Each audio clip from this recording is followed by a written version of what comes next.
காண வேண்டும் என்ற ஆசை என் மனதில் தினமும் எழுந்தது.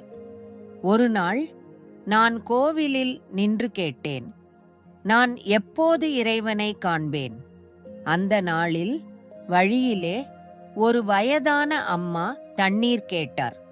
நான் அவருக்கு உதவினேன். சில நேரத்தில் ஒரு சிறிய குழந்தை பசியால் அழுதது. என்னிடம் இருந்த உணவை நான் அதை தந்தேன். மாலையில் கோவிலுக்கு சென்றேன். ஆனால் கதவு மூடியிருந்தது. நான் இன்று கூட நான் இறைவனை காண முடியவில்லை என்று வருந்தினேன். அப்போது ஒரு மென்மையான குரல் கேட்கப்பட்டது. குரல் சொன்னது, நீ என்னை இன்று 3 முறை பார்த்தாய். அப்போதுதான் எனக்கு புரிந்தது.